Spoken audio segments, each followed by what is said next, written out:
information na natanggap siya na yung order daw po para itin siya ay galing sa Malacanang at hindi daw po niya alam kung nagagamit kayo at ang punot dulo daw po nito ay isa po. Ang punot dulo nito ay isa po? Opo, sabi po niya. Hindi, ang punot dulo nito ay pagkapas lang ng Governor Digamo. Nagka-problema na kami sa Isabong noon, but that's not what this is about. Because nung nagkakaroon ng Isabong doon, hindi naman natin ginawa itong reorganization, hindi natin linipat yung mga pulis, hindi natin pinasok ang military dahil sa Isabong. This is about the killing of Governor Digamo, pure and simple. Pina-urge niyo ba siya na umuwi na dito, sir? I'm sorry? Pina-urge niyo po si Congressman Teves na umuwi na sa Pilipinas? Well, I have no direct contact with him. Ang nakakausap niya is the speaker. Dahil yun ang speaker niya. So he's the leader of the House. Nakakausap niya. And ganun pa rin, sinasabi niya, may banta daw sa buhay niya. Kami naman, sa intelligence, the best intelligence we have is that we don't know of any threat. Saan manggagaling yung threat? So, but anyway, if to reassure him, sabi, we'll provide all kinds of security kung anong gusto mo. Mayaman ka naman, may private jet ka naman eh. Maglanding ka kung saan mo gusto, papaligir sa isang army, sa Air Force Base. O maglanding sa Basa. Papaligiran natin ng sundalo, wala makalapit na 1 kilometro. So, that will guarantee his security. So, we have made all of these offers, pero siyempre, hindi pa siya nag-decide. But, the only advice I can give to Kong Arnie is that habang tumatagal ito, mas nagiging mahirap ang sitwasyon mo.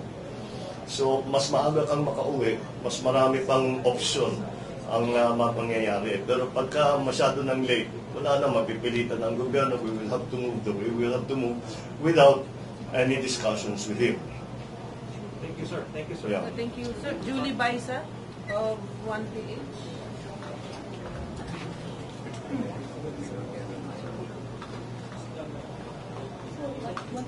Pasok.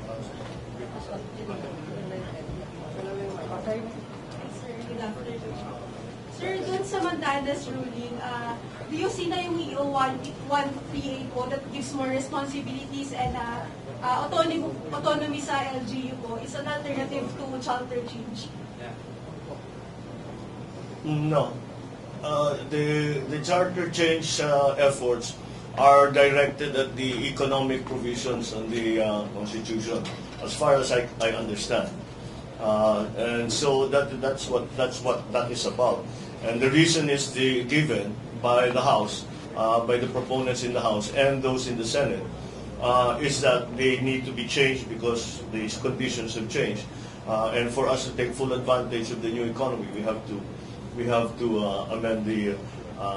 amend the Constitution. So that's not the same thing as what I think you are referring to is the way we are going to handle the devolution, for example, of different functions to the LGUs vis-a-vis the Mandanas-Garcia ruling. Pinag-aaralan pa namin yun. In fact, we had a very long meeting yesterday, the other day, because it's very important that we get it right.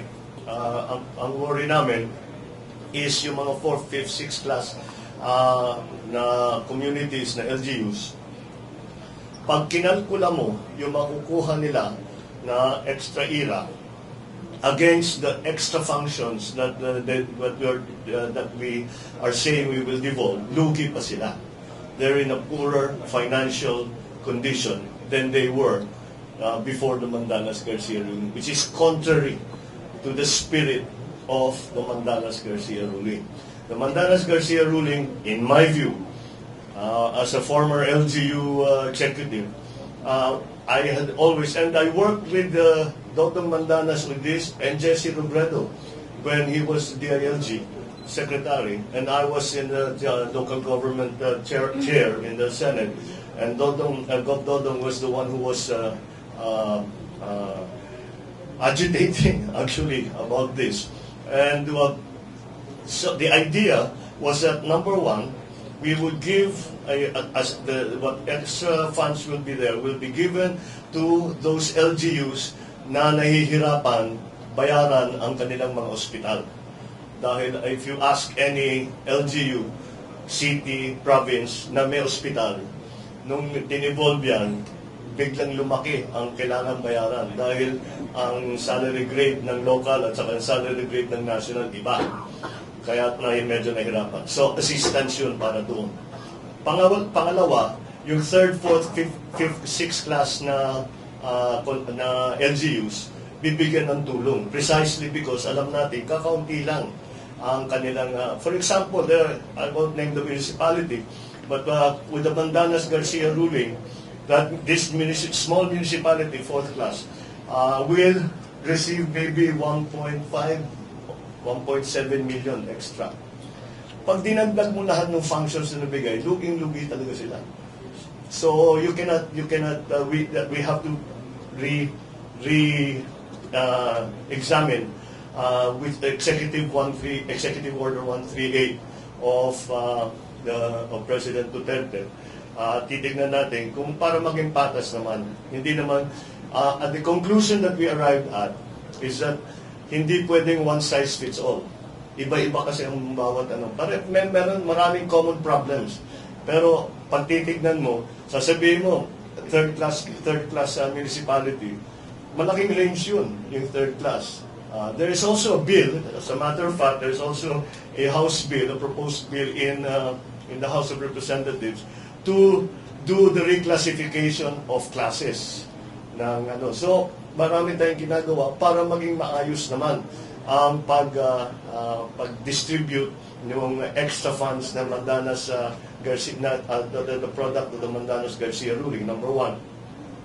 And that the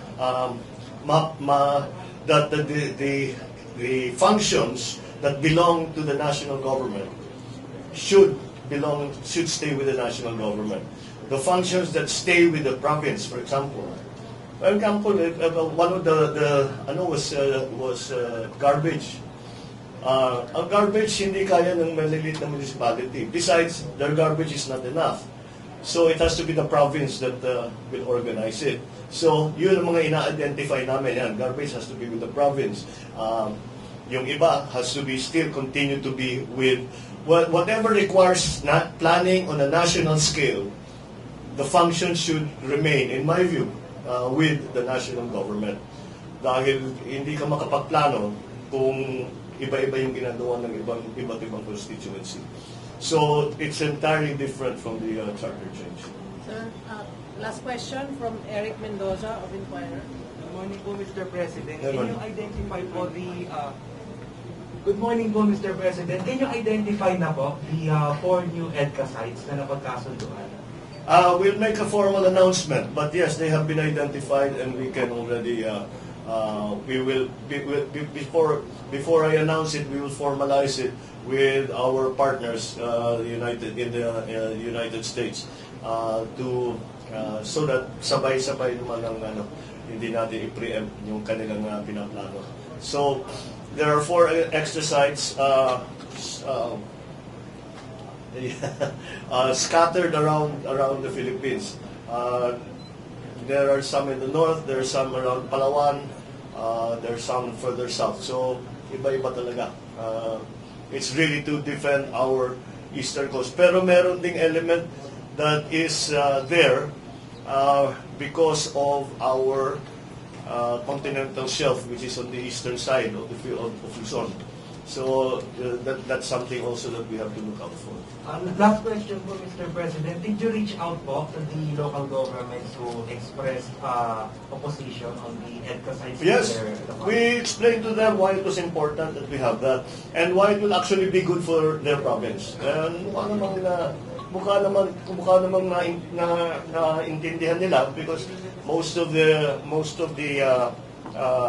those who had interposed some objections are really right now naintindihan naman nila, and they come around to support the idea of an EDCA site in their province. Thank you, Mr. President.